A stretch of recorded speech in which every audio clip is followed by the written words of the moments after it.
మొన్నటి వరకు హిడ్మా చర్చ కొనసాగింది. ఇది యావత్తు దేశవ్యాప్తంగా. ఇప్పుడు మరొక చర్చ మొదలైంది. ఆ చర్చకు సంబంధించి ఒకసారి చూద్దాం. మావోయిస్ట్ అగ్రనేత సరెండర్ లొంగిపోయిన కేంద్ర కమిటీ సభ్యుడు రామ్దేర్ మజ్జీ, ఆయన వెంటే మరో 11 మంది మావోయిస్టులు సైతం 3 AK-47, 3 రైఫిల్ సహా ఆయుధాల అప్పగింత.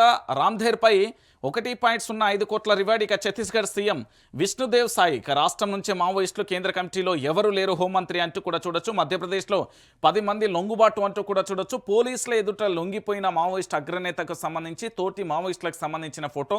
సో మొత్తానికి మావోయిస్టు పార్టీకి మరో ఎదురు దెబ్బ తగిలింది.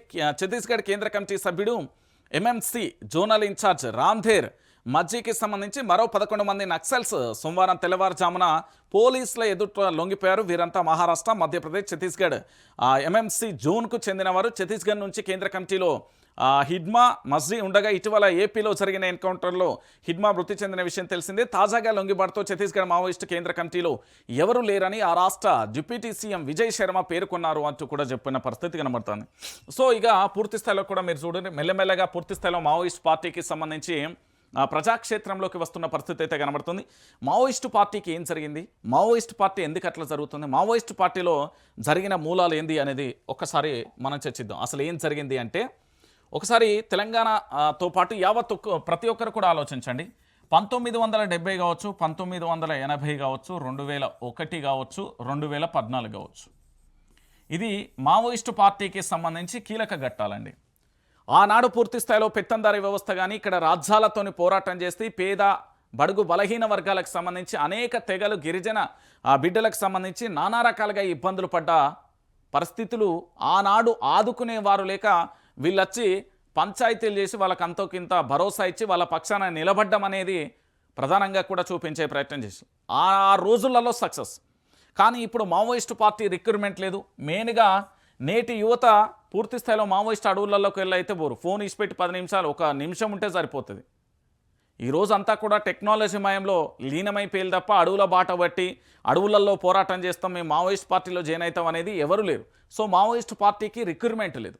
దాంతోపాటుగా ఇప్పుడున్న పారిశ్రామిక పెట్టుబడి వర్గాలకు సంబంధించి ఖనిజ సంపద ఎక్కడుంది, వాళ్ళ పరిశ్రమలను ఎట్లా విస్తరించాలి, మనం ఏ విధంగా దోచుకోవాలి, ఏ విధంగా దోపిడీ చేయాలనే కోణంలో ఉన్నారు. సో అనేక రాష్ట్రాలలో అటవీ సంపద బ్రహ్మాండంగా ఉన్నది కాబట్టి దాన్ని దోచుకోవాలంటే పూర్తి స్థాయిలో మావోయిస్టులను ఏరివేయాలి. ఆ కార్యక్రమాన్ని ఆపరేషన్ కగార్ 2026 అని పేర్కొన్నారు.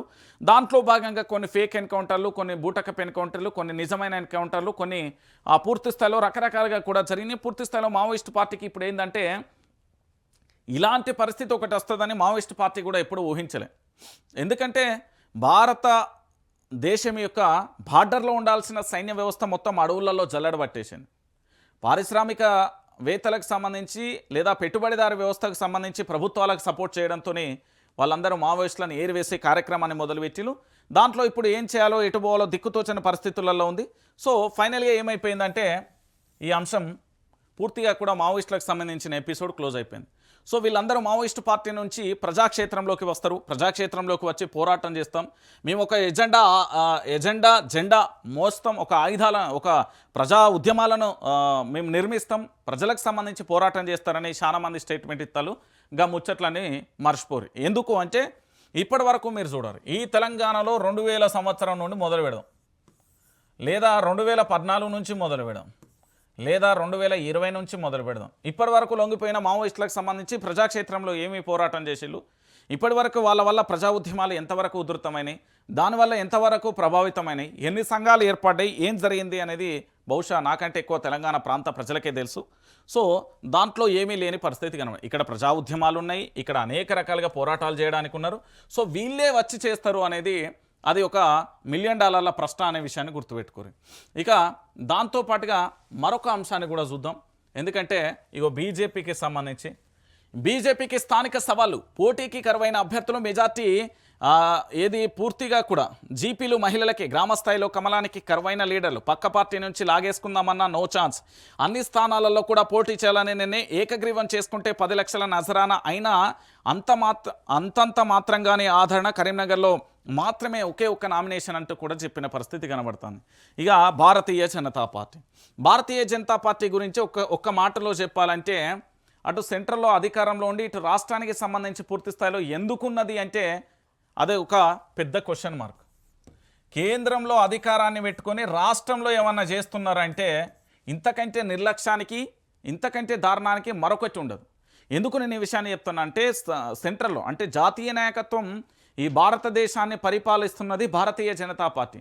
అలాంటి భారతీయ జనతా పార్టీకి సంబంధించి ఇప్పటి వరకు కూడా తెలంగాణలో ఉద్యమం విషయంలో కానీ తెలంగాణకు సంబంధించి అంటే పోరాటం కాంగ్రెస్ ప్రభుత్వం అధికారంలోకి వచ్చినప్పుడు ప్రభుత్వం నుంచి పోరాటం కానీ దాంతోపాటుగా ఇక్కడ జరుగుతున్న అనేక కార్యక్రమాలకు ఏదో నామమాత్రంగా పాల్గొనడం తప్ప ముఖ్యమంత్రి రేవంత్ రెడ్డి ఏదో వాళ్ళ ఇంట్లో కుటుంబ సభ్యుడైనట్టుగా వాళ్ళ ఇంట్లో మనిషి అన్నట్టుగా కాపాడుకునే ప్రయత్నం భారతీయ జనతా పార్టీ తెలంగాణ నేతలు చేస్తారు.